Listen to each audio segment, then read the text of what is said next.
अस्सलाम वालेकुम, कैसे हैं आप सब। तो आज हम स्टार्ट करने जा रहे हैं एक्सरसाइज 2A का क्वेश्चन नंबर 4। तो मेरे पास ये बुक 3 है जिसको हम D3 भी बोलते हैं और उसका ये अपडेटेड 7th एडिशन मेरे पास मौजूद है, यानी न्यू एडिशन मेरे पास मौजूद है। इस न्यू एडिशन का ये चैप्टर नंबर 2 चल रहा है। मैंने इस चैप्टर के नेम से एक सेपरेट प्लेलिस्ट बना दी है, उसका लिंक नीचे डिस्क्रिप्शन में दे दिया है ताकि आपको इस चैप्टर से रिलेटेड तमाम सोल्यूशंस एक ही जगह पर आसानी से मिल सकें। इसके अलावा आपको डिस्क्रिप्शन में मेरे फेसबुक पेज का लिंक भी मिल जाएगा। आप इसी फेसबुक पेज के थ्रू अपने क्वेश्चन को, सजेशंस को मुझ तक भी पहुंचा सकते हैं। तो आइए स्टार्ट कर लेते हैं क्वेश्चन नंबर 4 को। मैंने क्वेश्चन नंबर 4 की स्टेटमेंट को नीचे नोट डाउन कर लिया है, वहीं से हम इसको रीड करेंगे, समझेंगे और सॉल्व करेंगे। तो अब आपको सामने स्क्रीन पर क्वेश्चन नंबर 4 की स्टेटमेंट लिखी हुई नजर आ रही है। मैं इसको रीड करने जा रहा हूं। यहां पे लिखा हुआ है आ finance company charges PKR means Pakistani rupees 550 लिखा हुआ है, तो मिलाकर पढ़ेंगे 550 पाकिस्तानी रुपीस। तो एक फाइनेंस कंपनी चार्ज करती है 550 पाकिस्तानी रुपीस मार्कअप के तौर पे। अब यहाँ पे दो टर्म्स इंपॉर्टेंट है यहाँ तक, एक तो मार्कअप किसको बोलते हैं और एक ये फाइनेंस कंपनी क्या होती है। तो फाइनेंस कंपनी ऐसी कंपनीज को बोलते हैं जो लोगों को उधार पर पैसे देती है। जब भी किसी पर्सन को पैसों की जरूरत पड़े तो वो इन फाइनेंस कंपनी के पास जाते हैं और फाइनेंस कंपनी उन लोगों को उधार पर कुछ अमाउंट, कुछ पैसे दे देती है और वो कुछ शर्त भी लगाती है, जिसमें एक शर्त तो टाइम की होती है कि वो पैसे आपने उस फाइनेंस कंपनी को उस टाइम पीरियड के अंदर वापस करने होते हैं जिस पे एग्रीमेंट हुआ होता है। और दूसरा ये कि उन पैसों पे एक रेट लगा होता है जिसको बोलते हैं मार्कअप रेट। उस मार्कअप रेट के मुताबिक जब आपने वो उधार पे लिए हुए पैसे उस फाइनेंस कंपनी को वापस करने हैं तो उसमें कुछ एक्स्ट्रा अमाउंट आपको देनी पड़ रही होती है और वो एक्स्ट्रा अमाउंट जो होती है कंपनी के लिहाज से उसको कहा जाता है मार्कअप। मार्कअप का मतलब कंपनी का एक तरह का profit.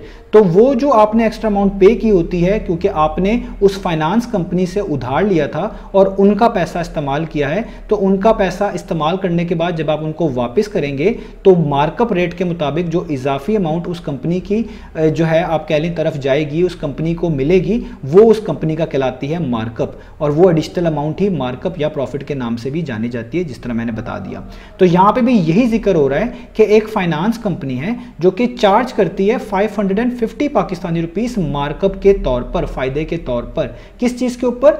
On a sum of money, कुछ पैसों के ऊपर, विच इज बोरोड, जो कि उनसे उधार के तौर पे लिए गए हैं या उधार के तौर पे लिए जाते हैं, फॉर 5 मंथ्स, 5 महीनों के लिए। तो यहां तक आपको क्लियर होगी स्टेटमेंट कि एक फाइनेंस कंपनी का जिक्र किया जा रहा है जो कि 550 पाकिस्तानी रुपीस मार्कअप के तौर पे अर्न कर रही है, कमा रही है या डिमांड कर रही है कुछ पैसों के ऊपर। वो कुछ पैसे क्या हैं वही निकालने हैं, कुछ पैसों के ऊपर जो कि उनसे यानी उस फाइनेंस कंपनी से उधार के तौर पे लिए जाते हैं 5 मंथ्स, 5 महीनों के लिए। आगे पढ़ते हैं तो यहां पे लिखा हुआ है given that the rate of markup, ये वही रेट ऑफ मार्कअप है जिसका स्टार्ट मैंने जिक्र किया, जिसको मार्कअप रेट बोलते हैं।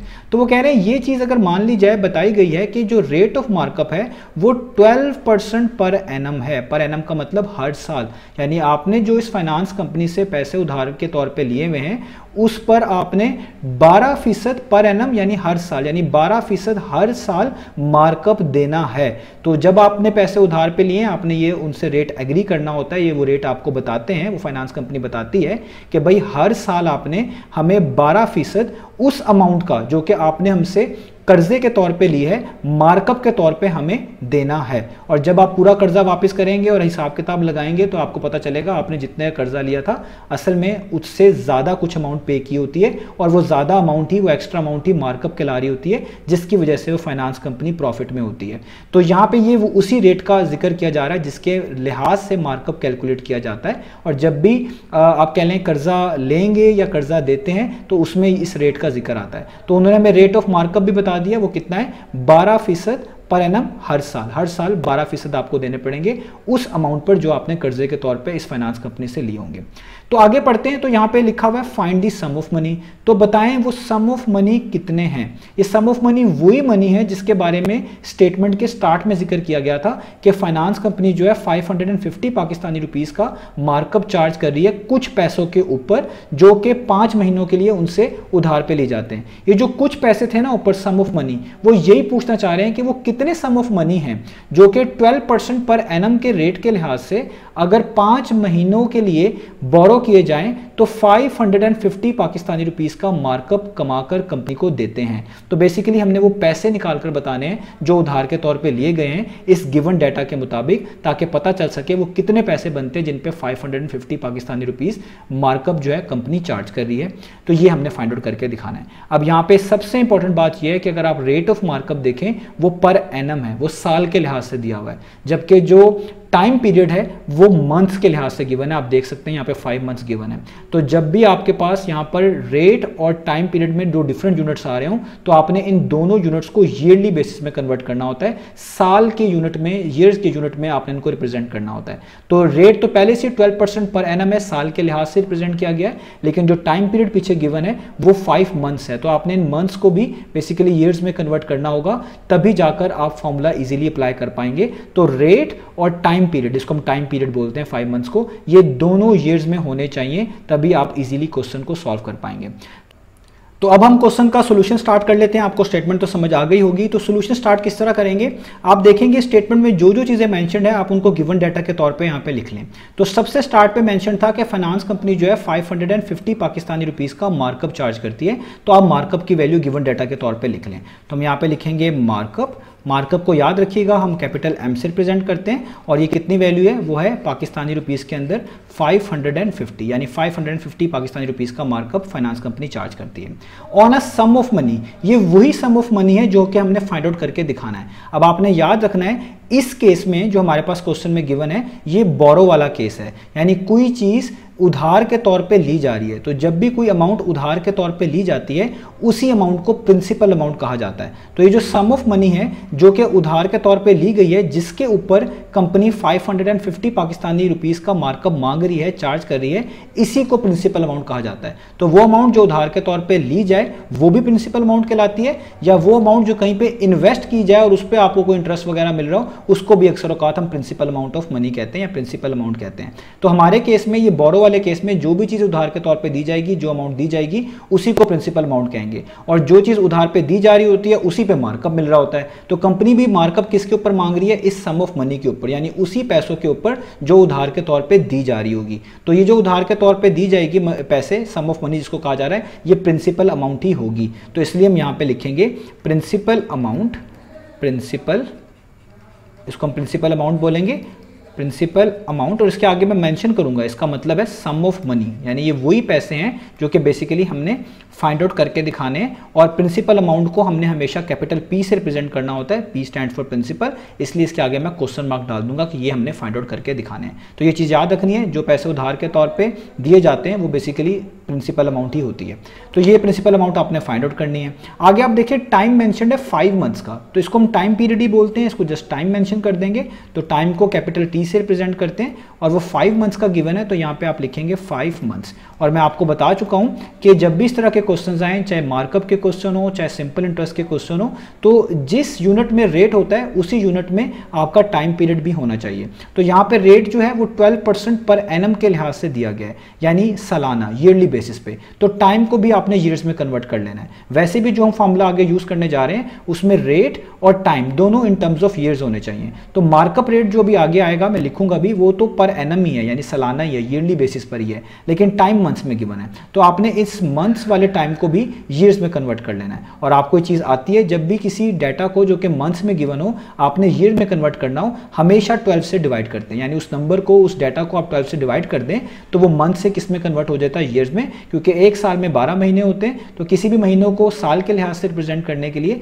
आप उस टाइम को, उस मंथ को डिवाइडेड बाय 12 करते हैं, याद रखिएगा। तो जब आप इस 5 को 12 पे डिवाइड कर देंगे तो ये जो आपके पास बना 5 और 12, ये बेसिकली टाइम बना इन टर्म्स ऑफ ईयर्स। तो आपने हमेशा टाइम को in terms of years convert कर लेना है। तो टाइम भी हो गया, आगे मार्कअप रेट है, दिखा हुआ भी है, given that the rate of markup, तो इसको हम यहाँ पे लिखेंगे मार्कअप रेट, मार्कअप रेट, और इसको हम रिप्रेजेंट करेंगे कैपिटल आर से, और वो कितना है 12% पर एनम, हर साल 12%। तो यहां तक हो गया। तो अब देखें आपको मार्कअप गिवन है, प्रिंसिपल अमाउंट यानी सम ऑफ मनी आपने निकाल कर दिखाने हैं, टाइम आपने कन्वर्ट कर ही लिया है, 5 और 12 ईयर्स है, और मार्कअप रेट भी आपको गिवन है। अब आपने जस्ट मार्कअप का फॉर्मूला यूज करना है, ये आपको याद होना चाहिए। तो मार्कअप का फॉर्मूला होता है capital M is equal to principal यानी P मल्टीप्लाई बाय R यानी रेट मल्टीप्लाई बाय T यानी टाइम डिवाइडेड बाय 100। ये फॉर्मूला आपने याद रखना है। इसमें प्रिंसिपल ये वही प्रिंसिपल अमाउंट है जो कि आपने फाइंड आउट करके दिखानी है, जिसको आप सम ऑफ मनी कह रहे हैं। R का मतलब रेट है जो मार्कअप रेट है, T का मतलब टाइम है जो कि इन टर्म्स ऑफ ईयर्स है, ये रेट भी इन टर्म्स ऑफ ईयर्स है और टाइम भी इन टर्म्स ऑफ ईयर्स है इस फॉर्मूले के मुताबिक। अब आपने जस्ट ऊपर वाली वैल्यूज यहाँ पर पुट कर देनी है और आपका आंसर आ जाएगा। तो मार्कअप आपके पास या कह लें सिंपल मार्कअप आप कह लें वो कितना ऊपर गिवन है, वो है 550 पाकिस्तानी रुपीस का। तो मार्कअप की जगह पे आप 550 पुट कर दें, ये मैंने मार्कअप की वैल्यू पुट कर दी। प्रिंसिपल अमाउंट का मतलब तो है वही सम ऑफ मनी जो कि आपने फाइंड आउट करने हैं। तो ये तो बेसिकली आपने फाइंड आउट करके दिखाना है, तो इसलिए P की जगह पे आप अभी P ही रहने दें, प्रिंसिपल ही रहने दें, ये आपने फाइंड आउट करना है।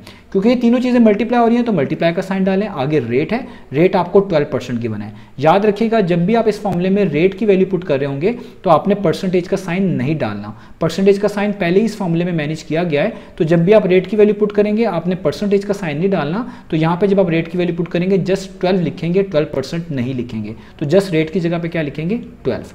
और टाइम वही वाला यूज करेंगे जो आपने ईयर्स में कन्वर्ट किया था, वो कितना है 5/12, क्योंकि इस फॉर्मूले में टाइम और रेट दोनों in terms of years he usually लिया जा रहा होता है। तो टाइम ईयर्स वाला पुट कर दें, वो कितना है 5/12। तो देखिए मैंने तीनों चीजें पुट कर दी उनकी वैल्यूज, और नीचे इसके क्या आ जाएगा 100 वैसे का वैसे। अब इसको थोड़ा सा सॉल्व कर लें, बड़ा इजी है ये। तो यहाँ पे 550 वैसे का वैसे ही आ जाएगा।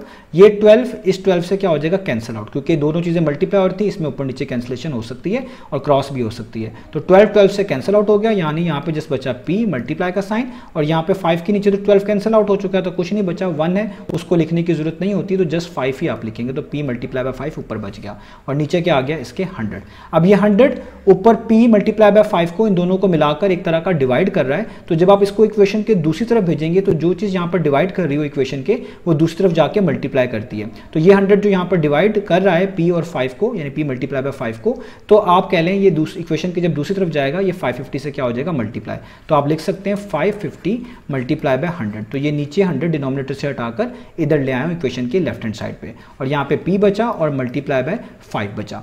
अब यहाँ पे भी आप एक चीज याद रखिएगा, अगर आपने 100 को हटाना है तो एक तरीका ये भी हो सकता था कि आप दोनों तरफ 100 से मल्टीप्लाई करवा देते, तो राइट हैंड साइड पे ये 100 कैंसिल आउट हो जाता और लेफ्ट हैंड साइड पे ये बिल्कुल इसी तरह का लिखा होता जैसे अभी लिखा होता है। वो भी बात बिल्कुल ठीक है, उस तरह भी आप कर सकते हैं।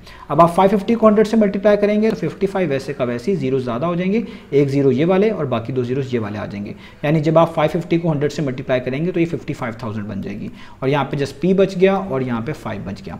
अब आपने क्योंकि ये प्रिंसिपल अमाउंट निकालनी है तो इसके साथ जस्ट ये 5 मल्टीप्लाई हो रहा है, आपने इस 5 को हटाना है। तो जब भी आपने किसी चीज की वैल्यू निकालनी हो और उसके साथ कोई नंबर मल्टीप्लाई हो रहा हो उसको हटाना हो, तो उसी सेम नंबर से दोनों साइड्स पे डिवाइड कर दिया जाता है ताकि आप उस चीज की वैल्यू आसानी से बता पाएं। और यूं भी कह सकते हैं 5 यहाँ पर मल्टीप्लाई हो रहा है, इक्वेशन की दूसरी तरफ जाके वो 55,000 को क्या करेगा डिवाइड करेगा। दोनों तरीकों से ठीक है। तो मैं क्या करता हूँ दोनों तरफ 5 से डिवाइड कर देता हूँ। तो यहाँ पे भी मैं 5 से डिवाइड कर दूंगा, और ये जो P मल्टीप्लाई बाय 5 लिखा हुआ है इस सारे को भी 5 से डिवाइड कर दूंगा। इससे फायदा क्या होगा, यहाँ पे 5 से कैंसिल आउट हो जाएगा, यहाँ पे जस्ट P बचेगा, इसी की वैल्यू निकालनी है। और यहाँ पे आप कैंसिलेशन बड़ी आराम से कर सकते हैं। 5 1 टाइम्स 5 11,000 से अगर आप मल्टीप्लाई करें तो 5 11,000 टाइम्स कितना होता है 55,000। बड़ा ईजी है, आप 5 को 11 से कर देंगे तो 55 आएगा, और ये तीनों जीरोस आपने इस तरह ऊपर लिख देने। तो इसका मतलब यही नंबर आएगा जो जिसको 5 से मल्टीप्लाई किया जाए तो 55,000 मिले।